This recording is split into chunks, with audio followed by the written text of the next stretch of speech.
This is Chthonia, the world of the dark feminine.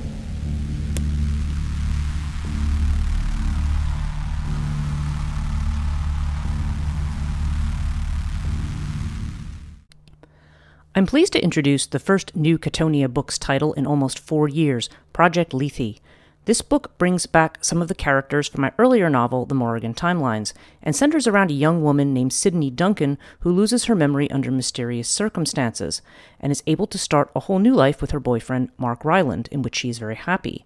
A chance meeting with someone from her past unravels her new life, testing her relationship with Mark and forcing her to confront a truly horrific past.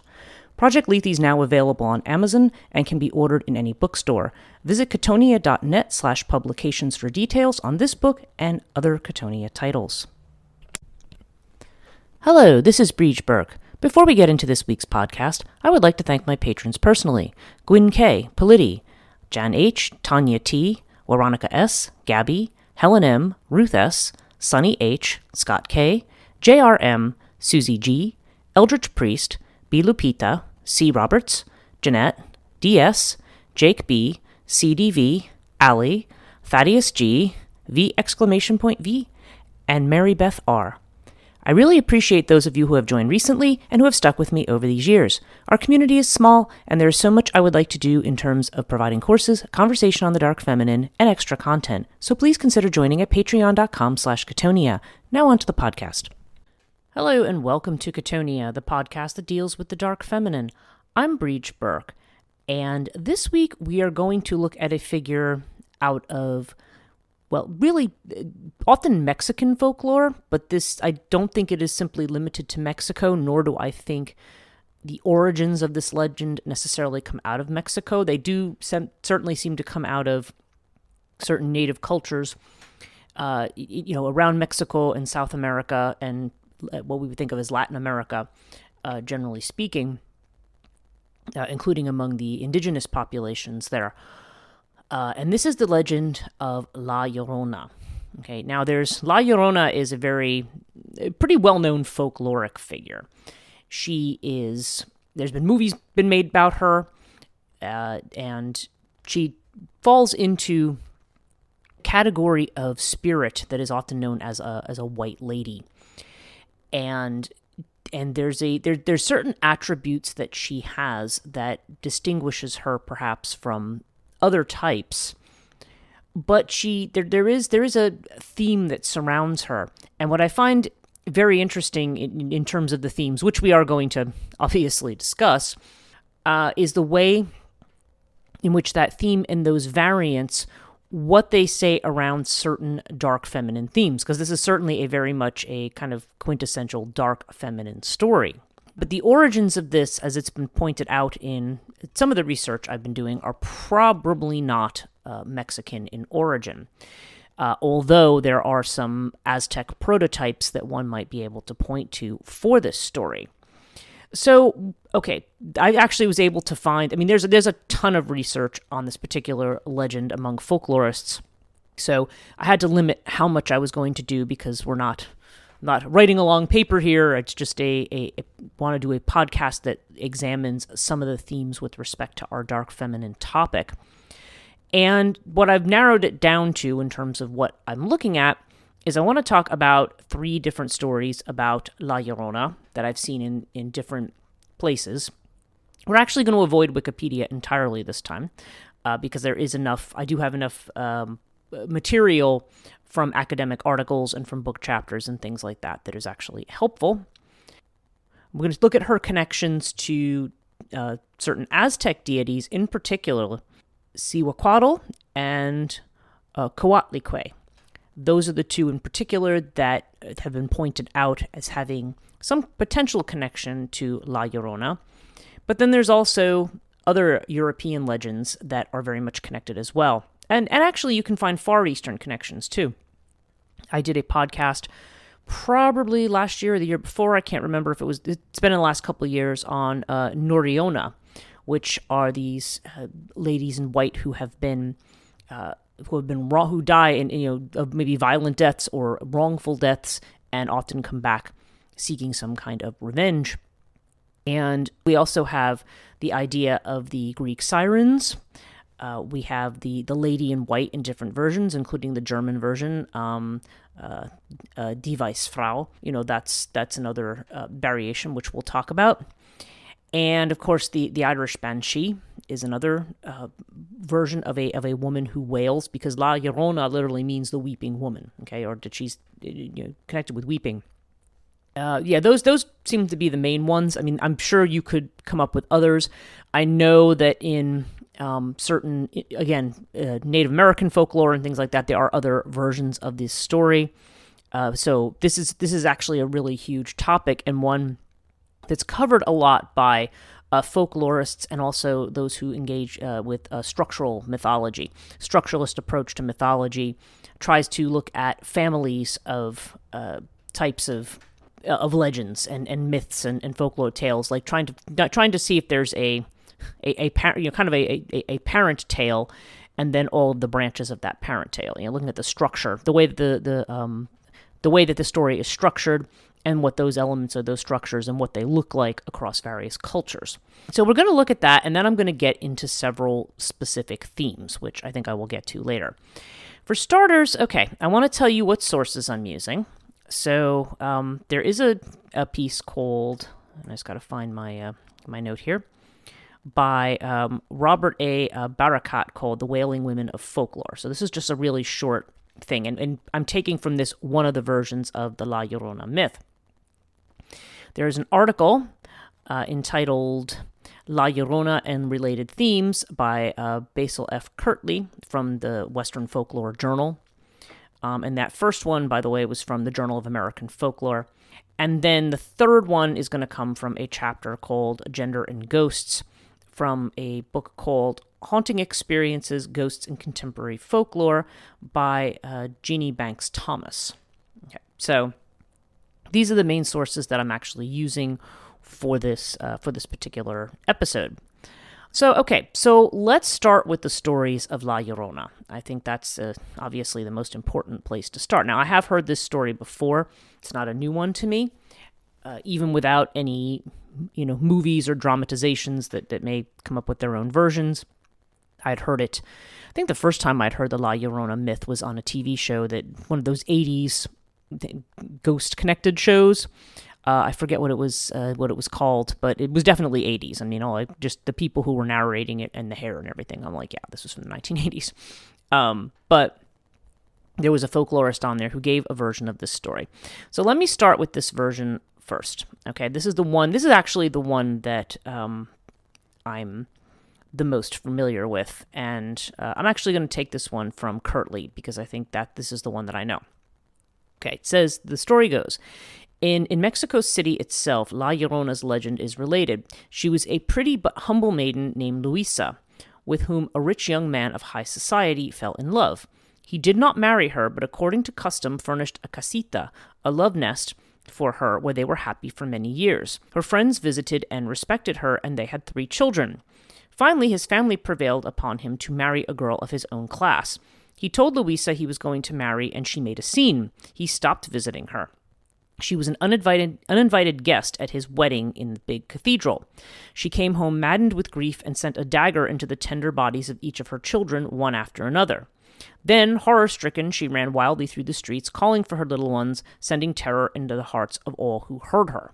Okay, so that's the narrative that I'm familiar with, and that's the one that I think most people think of. So, okay, if we just look at this story as it is, first of all, there's the idea of illegitimacy here. There's a relationship here that is existing outside of the marriage bond, okay, if you're looking at it according to European values. And this, by the way, is one of the reasons that people are doubtful that this story, it may be a mixture of stories from different cultures, but this feels the whole, all the values here, it's been mentioned, feel very European. The Aztecs, this did not reflect the value system of the Aztecs, which we'll get into. So it does have a very strongly European flavor. However, we do have the idea here of the woman who murders her children. Okay, first of all, the children are in that particular culture and in that particular value system are considered to be quote unquote illegitimate because she's not married to him, they're just lovers. Again, by today's standards, that's not a thing, but certainly at that time. Secondly, there is a class distinction. She's lower class than him. Okay? She is somebody who is coming out of who's of a class that he's the aristocracy, and she isn't. They don't specifically say if she's they just simply say that she is a humble maiden. That's how she's described here. And thirdly, she is somebody. This is a crime of passion. So this is a crime that she commits in this version because she is in love with this man, and when he is going to leave her for another woman, she gets her revenge by killing her children, but then regrets it. So now we have this idea of the destructive mother right up front, right? The idea of the mother who would kill her own children, which is considered to be antithetical to nature and to one's maternal instinct, right? This is the mother that destroys rather than the mother who nurtures. And then finally, when we have the ghost, we see this woman in white who is seen weeping and wailing. Okay, and sometimes there's different contexts, as it's pointed out in this the Wailing Woman article. They point out that they are. So yeah, La Llorona is the way the motif is portrayed.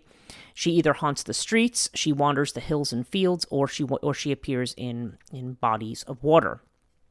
And what this particular author is trying to do is trying to connect La Llorona to the Sirens and be in the idea of them as these kinds of monstrous water creatures, or perhaps connected to water deities. Now, she does drown in another version. See, in the version that we just read, she stabbed her children to death. In another version, she drowns them. Okay. So, and then in some of those versions, she drowns herself in grief. It's been noted, in some she is arrested and executed, and then they say her lover, in grief, goes and commits suicide. There's nonetheless, we have this very, very tragic ending. She seems to be connected to being bodies of water, being near rivers, being near or wandering the streets in some fashion, and the consequence of running into La Llorona, there's different ones. In some of them, sometimes her appearance can portend a death, and other times she acts as a siren-type figure where she tries to lure young men or those who are a hunter, anyone who's near the water or near that area, tries to lure them into the water, because in those versions she's often seen or she's heard near a bridge or near water. And like I said, that's the version I know of where it was like she threw her children off a bridge or something. It was that kind of a thing, or threw herself off the bridge. So, and then she's trying to lure young men to her in that particular version of the story. So let's look at a couple of other versions of this. Okay, so this one is the one from the Wailing Women of Folklore article by, what's the author's last name again? Barakat. So he says, the weeping woman was a young Mexican woman who had an illegitimate baby. The father of the child took it away from her and drowned it in a small lake. This caused the young woman to go crazy, and she drowned herself in the same lake. She now appears during the summer months in the lake, not far from the shore, weeping and wailing. When a man goes in to save her, she drifts toward the middle of the lake, just out of his reach. When they get to the middle of the lake, the man is exhausted. He reaches her and grabs her so he can bring her back to shore, but she hugs him and starts to laugh, and they both go down together. So in this, she's almost got a kind of, almost like a tricksterish fairy kind of a thing.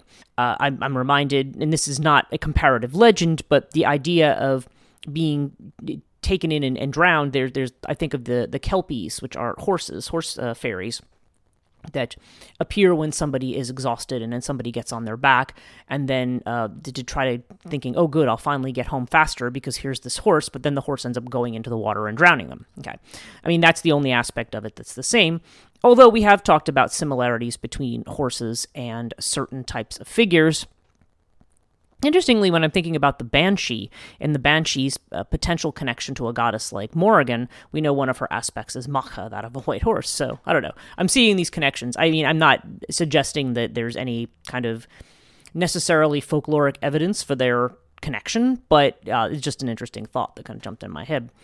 Okay, so the third version I was going to talk about, was from, actually it is from this third article. Okay, so let's see, let me just scroll down and find these other versions, because this was somebody who had, so this was somebody, okay, in this chapter called Gender and Ghosts, the author's her last name's Thomas, it was doing certain folkloric research among certain indigenous tribes in Idaho.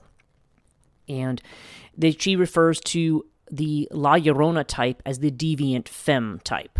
Okay, so she starts, and this is actually probably a good place to start in terms of the context for this. She mentions in the mid-19th century, Coventry Patmore, who published a well-known poem called The Angel in the House, which defines the Victorian model of the ideal submissive woman and wife. Man must be pleased, but him to please is a woman's pleasure. Okay, that's the thing, and I know some of you are going barf, but, and she says, well into the 20th century, the angel in the house was still haunting women and urging them to sacrifice their own happiness and fling themselves down the gulf of their husband's necessities. Okay. And you did see examples of this in the mid-50s. There's that infamous, home ec textbook, supposedly, where they, women, what do you need to do to please your husband? Don't burden him with his problems when he comes home from work. You better make sure that, he puts his feet up and that you rub his feet when he comes home, because he's had a hard day doing, I don't know what. But yeah, there's this thing that we look at, and even when I was younger, that was kind of a laughable idea. But maybe it wasn't so laughable at one time. Probably throughout the early 20th century, at least up to that point. Probably after the 60s, and then as you got into women's lib in the 70s, that was less of an idea, although when I go back and look at commercials from that time period, even ones that I saw growing up, I'm like, that idea really hasn't gone away. And honestly, probably there's versions of it today. A lot of the discussion that we have about men and women nowadays, the most recent one being the whole, if you were alone in the woods if a woman was alone or a child was alone, would you rather them run into a man or to a bear? And then other people have varied that with, well, would you rather run into a strange woman or a bear? And the way in which those responses tell us something about the way people view gender in this way. But nonetheless, okay, this is the submissive model of the woman. This is the one that comes from the idea of the female who submits, and who is an extension of her husband, right? And we don't, there are people who still think that way and still expect it. I don't want to go into that, diverge into that topic, which I could very easily. But this is the context initially where Thomas is coming from. And so she talks about the angel in the house, and she talks about the other types, and the deviant femme is what she calls the angel of the house gone horribly wrong. And so let's read these other two stories that she heard. Now she says the type of deviant femme prominent in the La Llorona or weeping woman legend cycle. She mentions Denise, a Mexican-American college student from Idaho, describes how this story is told in her family. Okay. She says, my mom remembers the stories of La Llorona as if it were part of family history. She comments about how, as a child, my grandmother would never let them leave the house after dark because La Llorona would come to get them. She doesn't really remember understanding this as a child, but she remembers everyone knew this. As she got older, she too would have her time to teach this tradition to her children. As my mom recalls, she is called La Llorona, which translates in English to the weeping woman, because of her cries at night. The general legend is that there was a beautiful Native American girl. A handsome man came riding into town and ended up marrying her. She had a child, or maybe 2 or 3, no one is really quite sure. When her husband left her, she threw her children into the river out of madness. When she realized what she had done, she ran after her children. The next day she was found dead on the riverbank. They buried her, but that night they heard a shrieking cry of "Ay mis hijos," which means, "Oh, my children." And I don't know if I'm saying that correctly. My apologies to my Spanish-speaking friends and anybody else who I might have got that wrong, but I think that's correct. Legend has it that she wanders the river at night looking for her children. Parents warn their children that if they were out late by the river at night, La Llorona might mistake them for her own children and take them. Okay. So this actually connects us a little bit with the Lamia myth, or the myth of the child-stealing woman. So this is the woman who, I lost my children, so now I'm going to take yours. And that's interesting how we see her falling into that kind of a role. So right away we have these very kind of strong Chtonic connections. You have the destructive mother, the mother who would destroy her children.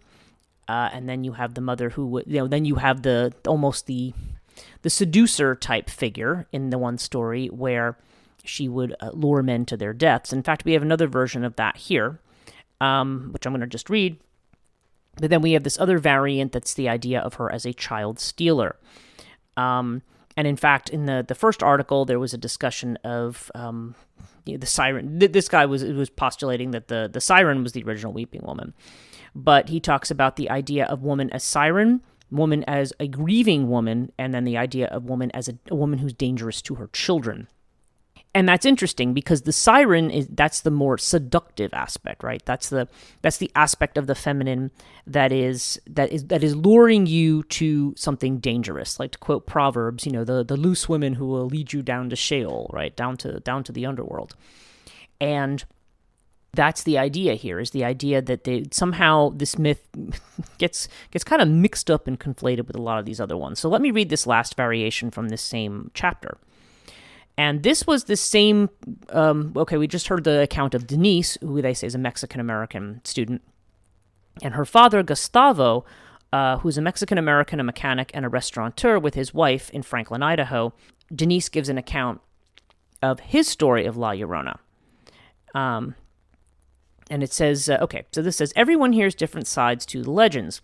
Even at my home, where both of my parents grew up in the same hometown, they have a different legend to tell about La Llorona. If you ask my father about the legend that comes with the name La Llorona, he will give you a completely different version than my mother. You would think they were speaking about different legends. My father remembers my grandfather warning them never to sneak out at night, for La Llorona would take custody of them. La Llorona appeared to young men who roamed about at night. The young men believed she was a young, beautiful woman, but then they approached her with sexual intent in mind. She would appear to them as a hag or a terrible image of death personified. Okay. That's another motif. The beautiful woman who's actually there to lure you to your death. And she goes on to say, my father was always very rebellious, and would wait until my grandparents were asleep to sneak out to neighboring towns and go to parties and such. He remembers that to get to this town, I'm not going to get the name right, in Mexico, you would have to cross this bridge. And he would always think about the legend of La Llorona and how it wasn't true. There was this one night that he had gone out partying and was coming home. It was around 4 a.m., and he was crossing the bridge, remembering the supposed idiotic tale of La Llorona, when he says he heard this high-pitched scream. He said it almost sounded like a banshee shrieking. He remembers looking and not seeing anything. He started running, but the scream kept getting louder, as if they were getting closer to him. As soon as he got across the bridge, the screams seemed as if they weren't getting any closer, until they finally just stopped. He said he never looked back and just kept running until he was steps from home. I know I was drunk, but the scare was enough to sober me up. I ran faster than I've ever run before in my life. To this day, I refuse to go on that bridge alone. I know that if I would have turned around, I would have seen that devil or La Llorona chasing after me. My father swears by this night and that it was La Llorona coming for him, so to this day he accepts the tale of La Llorona. And that's interesting because they also talk about her father as being, having the machismo or being someone who is very macho in the way that he is, and somebody who's not afraid or easily scared, but that this idea terrifies him. And I mean, obviously, if you've been through an experience like that, then you're going to be terrified by it. You're going to that's going to people who have personal experiences of things. I mean, I know we talk about things on this podcast in a more psychoanalytic kind of view, or certainly from the view of myth theory or folklore theory or things like that.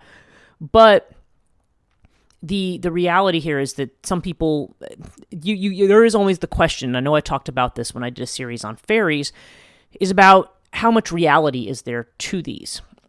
Because there are people who will say that I've seen it, where people have claimed to have gotten videos of someone who seems to fit the profile of La Llorona, or they have stories like this, and it's something that's clearly made an impression on them.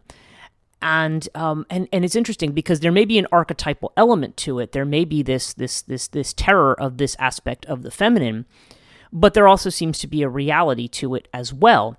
And I, for one, am not going to just say, well, that's what he thought he saw. Well, maybe. I mean, he was drunk. You could have said, well, he was drunk and, he just thought he heard this.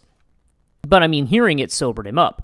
So, I'm not, and I, having had, I mean, not having to do with La Llorona, obviously, but I've had other experiences where I'm like, if I told people, they would try to say, oh, well, it's just this or that. And I'm like, well, no, it's not just this or that, And so I never discount what people have gone through because it brings up that same interesting question about the inner world and the outer world, if there is such a distinction. And,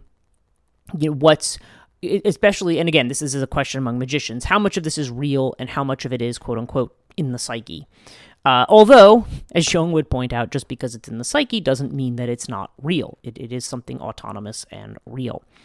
So, yeah, so these are the stories. And as we can already see, we've got several different ideas here. Here's the one I wanted to talk about first. So, South American, Central American area. Okay, this has to do with Mexico is obviously in the southern part of North America, and then we have legends in Central America, and then in South America. And the one legend that people seem to connect this to is connected to the Aztecs. Thomas A. Janvier's claims a wholly Mexican origin for La Llorona and points out her resemblances to the Aztec goddesses Cihuacuatl and Coatlicue. He quotes a statement that Fra Bernardino de Sahagun directed at his Mexican congregation during a sermon. Your ancestors also erred in the adoration of a demon whom they represented as a woman and whom they gave the name Cihuacuatl. She appeared as a lady of the palace. She terrified, she frightened, and she cried aloud at night. Also, Janvier quotes Berra's lines, she, Cihuacuatl, appears dressed in white, bearing on her shoulder a little cradle, as though she were carrying a child. She can be heard sobbing and shrieking. This apparition is considered to be a bad omen. And this is in the La Llorona and Related Themes article, and the author goes on to say, few would wish to deny that the Aztec Cihuacuatl offered a plausible, even likely prototype for the image of La Llorona.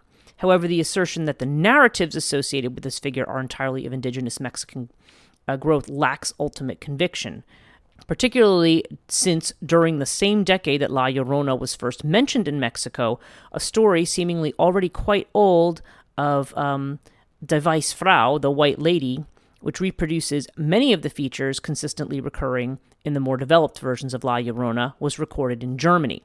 Yeah, so this author is arguing for the European version of this story, or the idea that this is a version of this that basically it's sort of a colonial story. And probably the best piece of evidence that they offer for this, which mentions down here at the bottom, just finding my thing. Yeah, an argument that may be leveled against claims that the legend is altogether Mexican. The events of La Llorona's story take place in a Europeanized milieu, and the characters' values, their responses, are thoroughly Spanish and not Indian. Outside of a European social system, with its insistence upon a particular and devious kind of sexual propriety, the story becomes incomprehensible. Aztec bachelors, one suspects, would not set up casitas only to abandon them groundlessly, awed into a conscience-bitten panic of moral scrupulosity merely by the prospect of a ceremonial validated alliance. So, in other words, this idea that you had to ceremonially be married was not a thing. Nor would the Aztec nobility, one feels, view an affair with one of the lower orders with such wortherish intensity, especially since polygamy and concubinage were acceptable forms of alliance in Aztec society. Yeah, so the idea that this is originally an Aztec legend that has taken on a different form, as it's pointed out here, and I have to go back and look at the names of the authors because I'm dealing with three, and this is from Kirtley. Okay. Yeah, there's so there's this idea here that this may well be a Europeanized myth, because the idea of a lower class woman marrying an upper class man, or not marrying him not marrying her because she's not of the correct social class, and the idea of the illegitimacy of her children, and then the idea that he's told by his family to engage in a legitimate, quote-unquote, legitimate relationship by getting married in a cathedral, no less. That actually almost suggests more of a moral thing about, being seduced by the lower class woman who, as I've mentioned before, oftentimes the dark feminine gets projected onto women who are of the non-aristocracy, shall we say. The women who are not born into wealth and privilege and things like that, they get demonized in that way, because certainly demonization of the poor is definitely an aspect of this. And in a colonial environment, certainly, if it's not entirely clear if he was of Spanish origin, he's of European origin, and if she was a quote-unquote humble maiden of perhaps, she might have been of Spanish origin, or she might have been of indigenous origin. Either way, she's seen as somebody who is lesser, and therefore that and then her acting out in the way she behaves, it shows the dangers of engaging with people who are not of your social class, or not following the proper rules. Well, although actually I would look at it the other way. I'd be like, well, this is just, hey, if you're going to get in if you're going to get in a love relationship with somebody, then take responsibility for it and your kids, and tell your parents to go away. But again, it's definitely, I definitely agree that this seems to be promoting one particular kind of value system, which probably doesn't resemble the Aztec.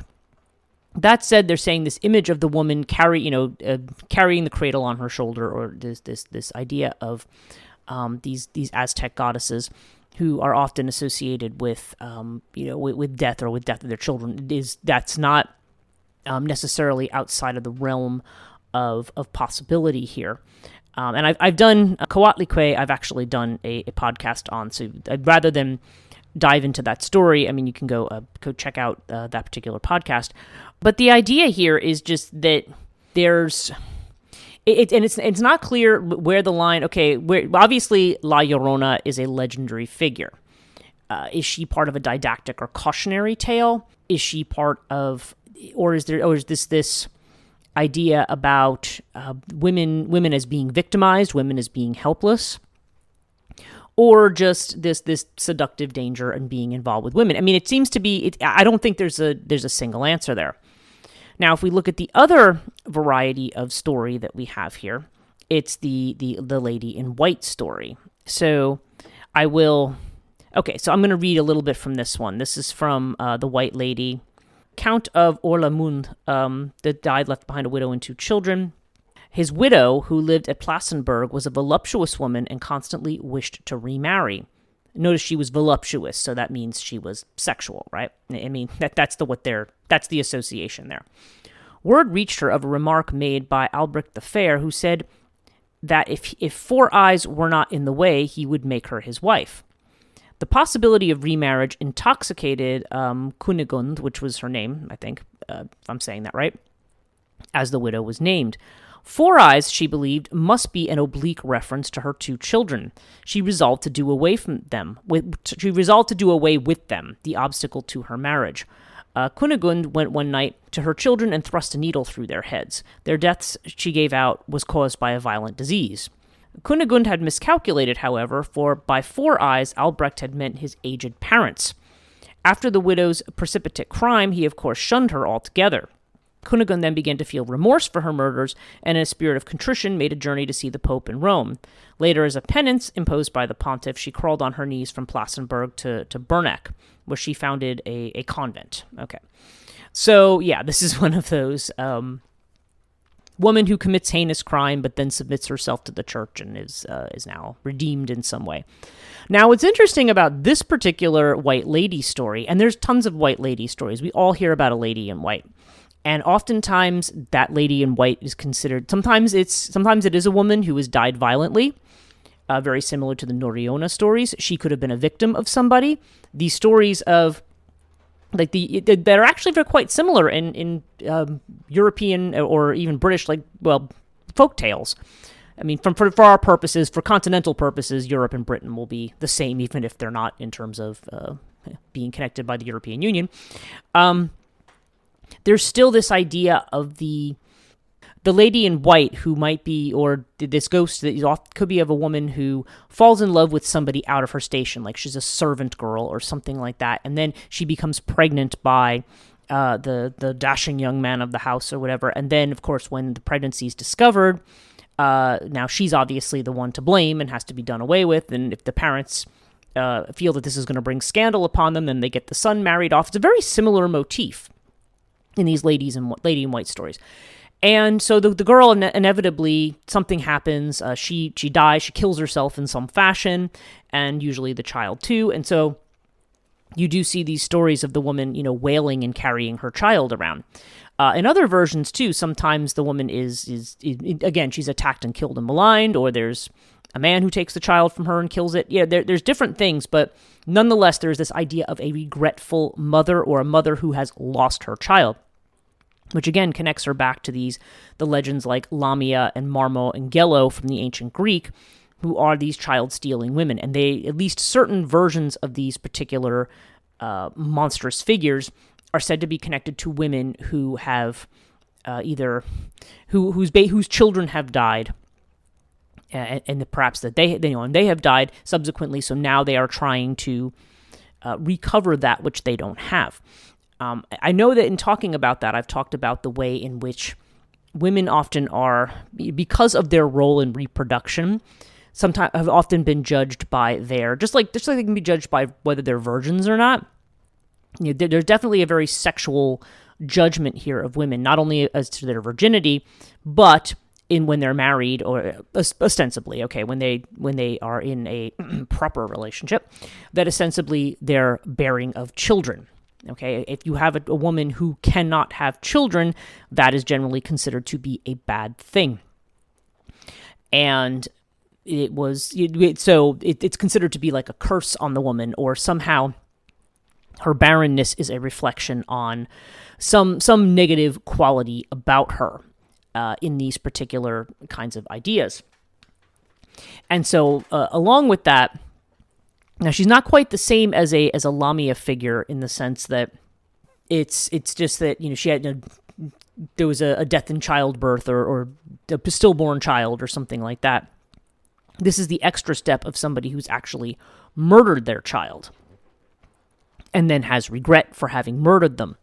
There's this idea that they are now, and they become almost this kind of demonic creature, just in the same way that these women become these kind of restless underworld spirits that often become attendants of the Furies or of other things.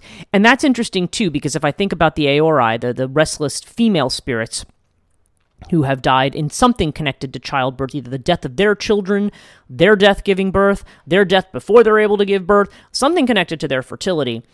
And they end up working with the Furies, and the Furies are the establishers of boundaries. So it makes sense in a way that you have this legend that I think is probably, there's at least there's some kind of an archetypal connection here, because the idea in those is that the woman, because a lot of times you will have these spirits, and if they're working with the Furies, then they are there to punish people who transgress boundaries. And what you see in the stories of like a La Llorona, at least in some versions, and sometimes in these White Lady stories, is that this is an omen for somebody. This is or it could be, or it's the aspect of her that is out seeking revenge if not on the actual person who wronged her, people of that type. So if she's wronged by a young man, then she goes after young men, right?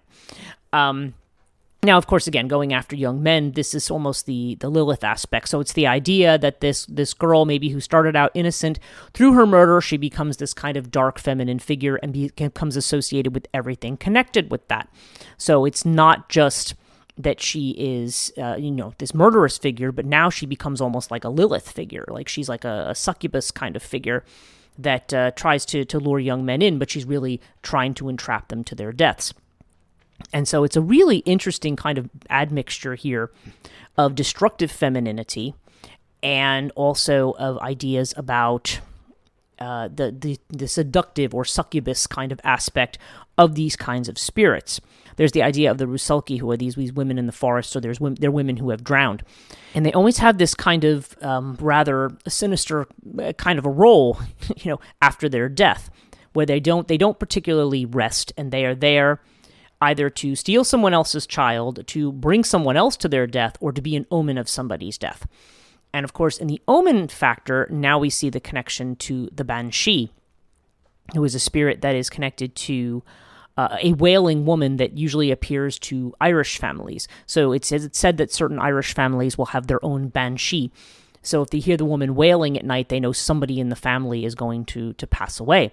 And that's another it's not the La Llorona story, and it doesn't necessarily come from there, but Banshee is often connected to that certain aspect of the Morrigan that's either connected with Bave or Nevin, who are the two. They're the washerwomen at the ford. They're the ones who are. They're usually washing bloody clothes or washing bloody armor. What they're there to portend a death, or they may appear as some kind of a hag who portends death. But the keening and the weeping and the wailing and weeping actually as a thing connected with death.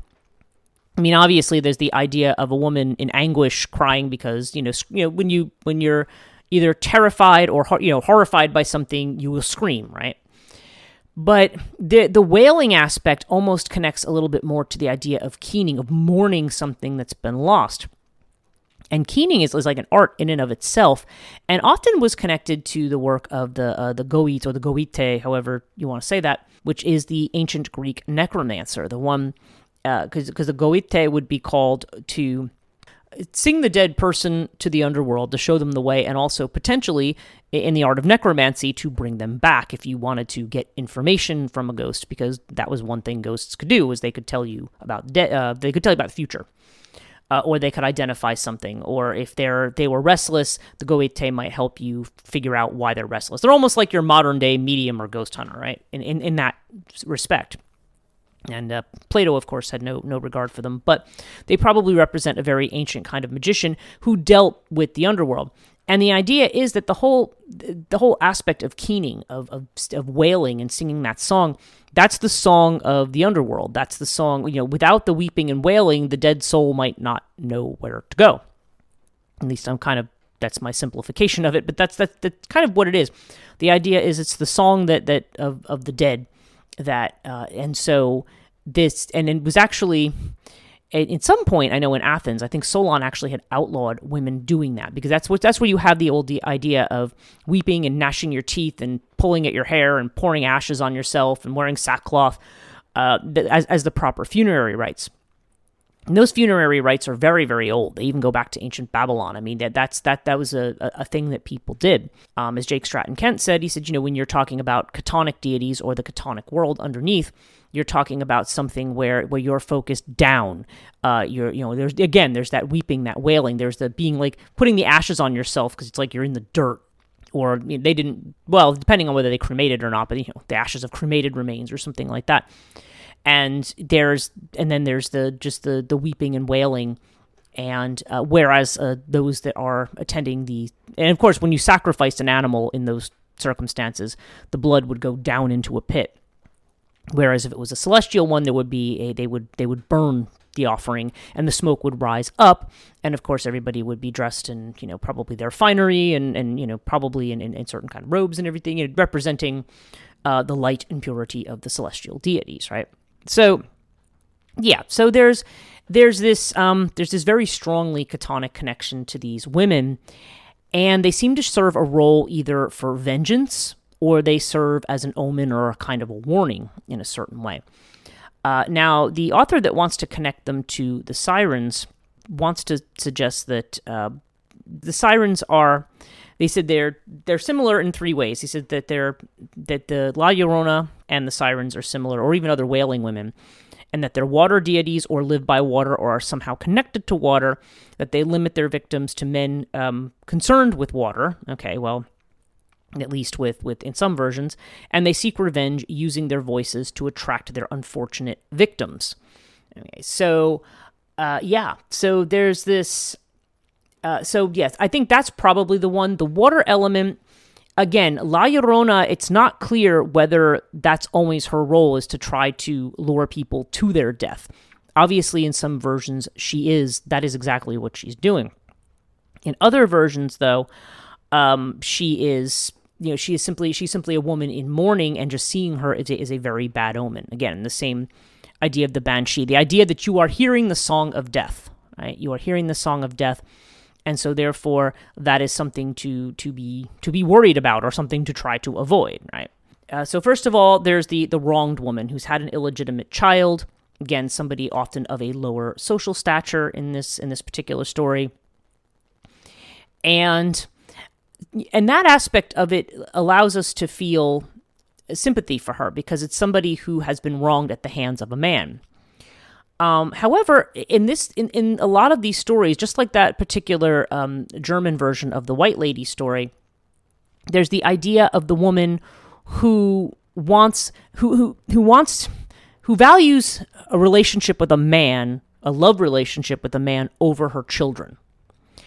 And so in the Mexican version that we heard, La Llorona, the woman Luisa, who becomes La Llorona, murders her children because it basically is an act of vengeance or revenge against her partner who has abandoned her for another woman. Okay, so there's the woman who's spurned or scorned, right? And then in the other one, it's the woman who wants to be remarried so badly, because she thinks her children stand in the way of that, she murders her children. And I think I have heard another version of La Llorona that might actually have that inflection as well.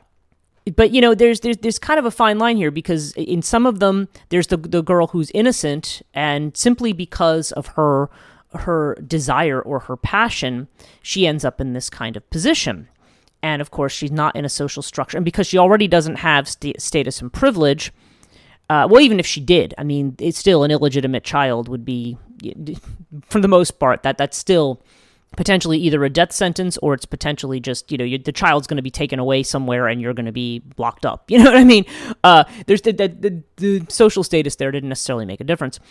But there's this idea, it seems to center it definitely centers around children, but the question is she the murderer? Is her spouse the murderer? I mean, is she a victim of somebody who takes her children, or is she the person who actually takes the life of her own children? And you see both of these variants here, which is interesting. So yeah, there's always this sense of regret, no matter what's happened there, or like I said, there's an act of revenge.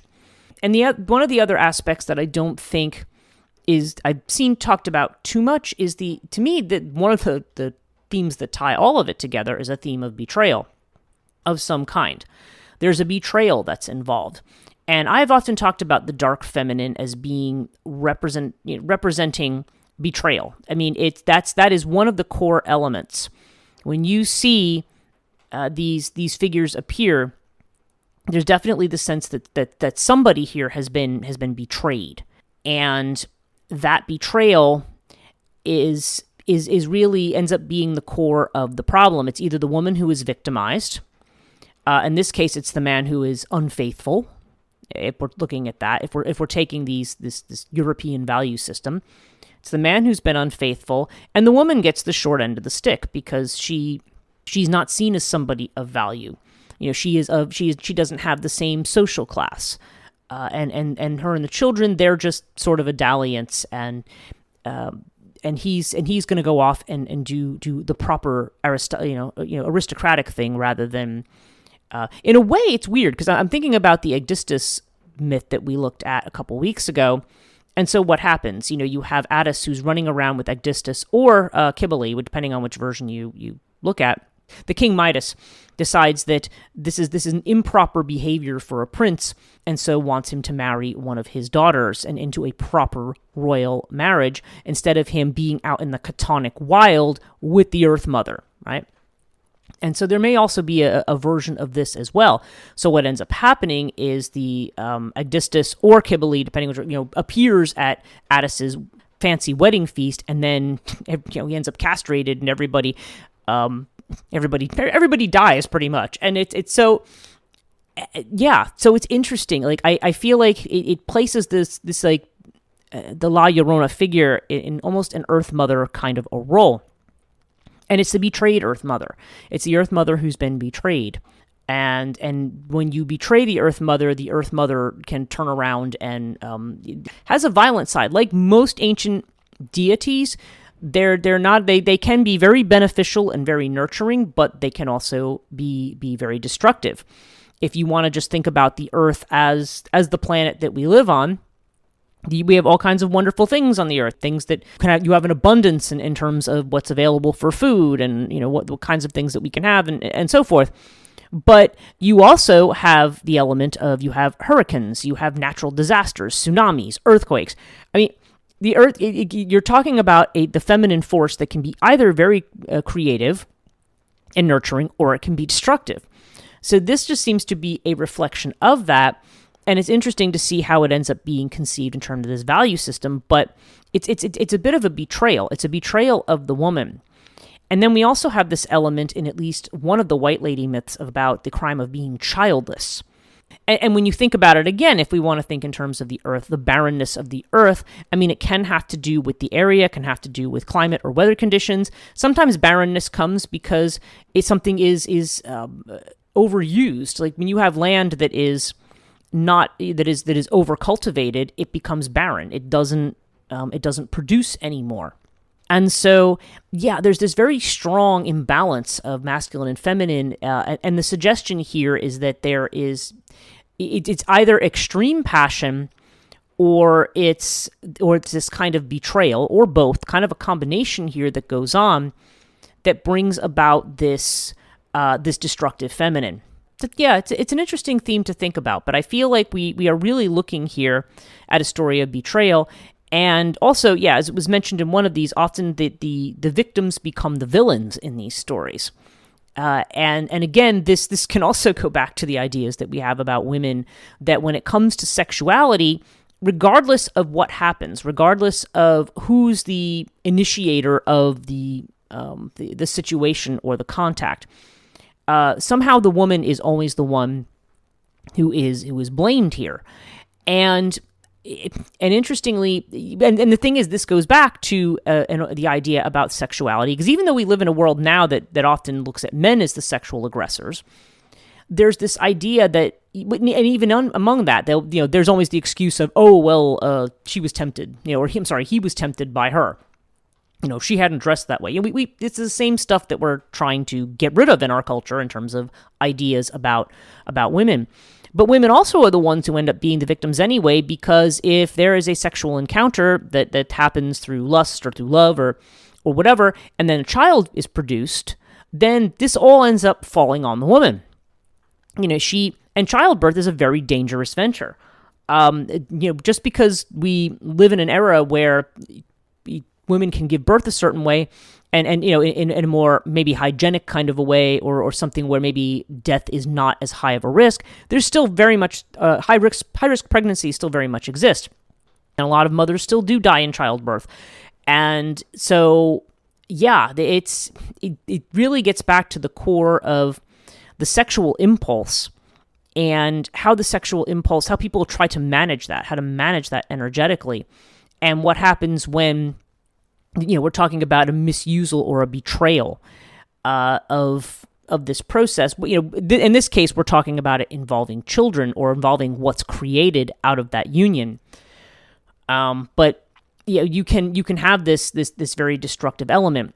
And really, La Llorona, if she is this woman who is stuck perpetually, like the Aori of the Greeks, who is a restless spirit, she ends up serving a function a little bit like those, because in some way she's either warning somebody of something, like an omen of death, or she's acting in a vengeful fashion. So men who do not follow the family rule or the social rule somehow end up drowning, or ending up in a disastrous situation, because she almost acts like one of the Furies. She's an enforcer there of that particular boundary. As a lot of times we see that these women are. But other times they're the remnants of victims, and sometimes people don't view them as villains. Sometimes they are viewed very tragically for the kinds of lives that they and their stories that are usually really, really horrible. But they center around the betrayals that can come just out of the way in which people can be exploited, potentially through class, or being exploited because of the social status of just being female, and also the fact that one can give birth. You're really kind of putting yourself at the mercy. It's like the having to take care of or not mistreat that woman. If I go back to the horse metaphor that I used earlier, which I hadn't actually initially thought of, but yeah, when you see these like the story of Macha, or the story I had mentioned about there's a similar myth connected to Saint Anne in Transylvania about women either being used as horses or women being made to race like horses. And in the Macha case, I mean, she is sometimes represented as a white horse. But the misuse or abuse leads to a curse. And that seems to be an element of this as well. Don't misuse the earth. Don't misuse the world of the Chthonia. Don't misuse women who carry that sacred power of the Chthonia, in them. You don't misuse that power, because then it can become very, very destructive and destroy the thing that it's created.